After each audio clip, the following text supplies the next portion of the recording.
सोचना पड़े। अध्यक्ष महोदय, राज्य के सभी जिलों में लगभग 1,14,000 वार्ड सचिव पिछले 2 से 3 वर्षों से चलाई जा रही 7 निश्चय योजना के तहत गली नली एवं हर घर नल का जल योजना के धरातल पर उतारने का काम कर रहे हैं, जिसके बदले उन्हें आज तक कोई भी मानदेय भत्ता के रूप में राशि नहीं दी जा रही है, जिसके कारण बिहार राज्य के वार्ड सचिव आर्थिक तंगी के शिकार हो रहे हैं।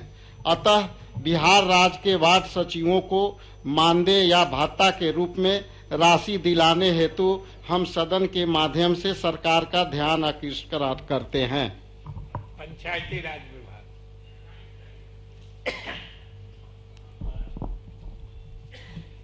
अध्यक्ष महोदय, वस्तु स्थिति यह है कि बिहार वार्ड क्रियान्वयन एवं प्रबंधन समिति कार्य संचालन नियमावली 2017 के अधिसूचना संख्या 5685 दिनांक 28/17 के कंडिका 4 में वार्ड सचिवों के चयन की व्यवस्था प्रावधानित है। जन भागीदारी के आधार पर अपने ही राजस्व ग्राम से संबंधित वार्ड के अंतर्गत ही वार्ड सचिवों से कार्य लिया जाता है। यथा प्रावधानित व्यवस्था के आधार पर उनके लिए कोई अस्थायी तौर पर मानदेय अथवा संविदा आधारित नियोजन की राशि नियत नहीं है। विभागीय पत्रांक 1153 दिनांक 13/2/19 के कंडिका 5 एवं 6 में प्रावधानित है कि यदि वार्ड क्रियान्वयन एवं प्रबंधन समिति चाहे तो वार्ड सचिव को ही अनुरक्षक के रूप में वार्ड सभा की सहमति से अनुबंधित किया जा सकता है, जिसको 500 रुपया मासिक रिटेनर शुल्क एवं राज्य सरकार द्वारा परामर्शित मद से 1,000 रुपया प्रति माह की दर से अनुदान उपलब्ध कराए जाने का प्रावधान है। अध्यक्ष महोदय, ये जितने भी वार्ड सचिवों हैं, वो वार्ड सचिव आपके 7 निश्चय योजना को सफल बनाने में इनकी अहम भूमिका रही है।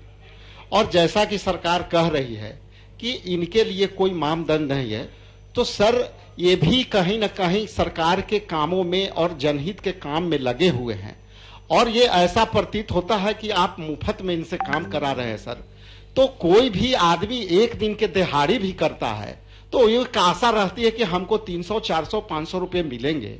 और आपकी इतनी ड्रीम प्रोजेक्ट माननीय मुख्यमंत्री जी का है और इनको आप कोई भी आर्थिक मदद नहीं करना चाह रहे हैं, और उसमें भी सरकार जो है कह रही है कि हम 500 रुपया और 1,000 रुपया।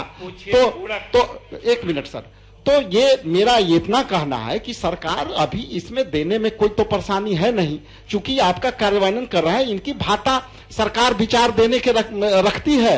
यदि विचार देने का यदि है तो ये सदन में सरकार कहे कि इनको कोई निश्चित मापदंड पर हम इनको मानदेय भत्ता देंगे।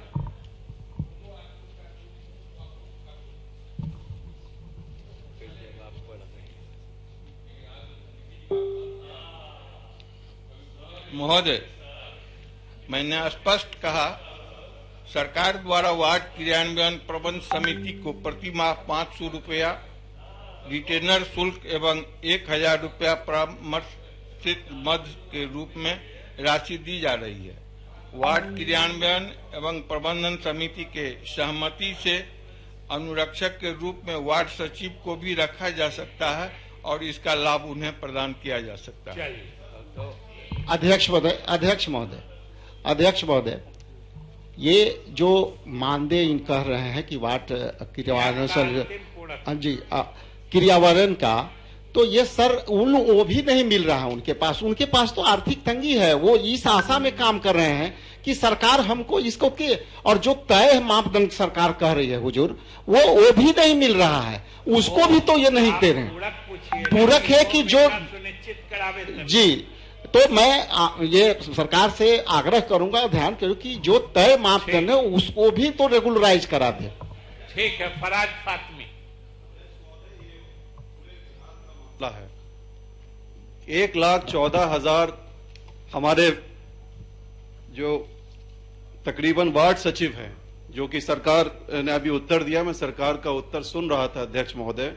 मैं इतना ही आपके माध्यम से सरकार से जानना चाहता हूं कि आज के जमाने में जबकि सरकार बिहार में 7 निश्चय के तहत सारा जो भी क्रियान्वयन चल रहा है, जो भी कार्यक्रम चल रहा है पंचायत में, इन्हीं वार्ड सचिव के द्वारा चलता है और चलाया जाता है। और जिस तरीके से माननीय मंत्री जी ने जवाब दिया है कि 1,500 रुपए, तकरीबन 1,500 रुपए मानदेय हम उनको देने का काम करेंगे। आज के जमाने में जबकि इतनी महंगाई है अध्यक्ष महोदय, मैं माननीय मंत्री जी से सिर्फ इतना ही जानना चाहता हूं कि क्या सरकार कोई आगे की रणनीति या कोई पॉलिसी बनाना चाहती है कि मानदेय को बढ़ाया जाए, और कब तक? उन्होंने अनुशंसा करके भारत सरकार को भेजा है। जी उन्होंने बताया नहीं, कब तक अध्यक्ष महोदय, कब तक इसको? तो उन्होंने कहा कि प्रतीक्षा में है भारत सरकार। कोई तय सीमा कोई अगर तय कर दें कि कब तक ये हो जाएगा, भारत सरकार कब तक रिस्पॉन्ड करेगी, वो मंत्री जी कैसे तय करेंगे? समीर जी। लगातार अध्यक्ष महोदय, निश्चित तौर पे पंचायत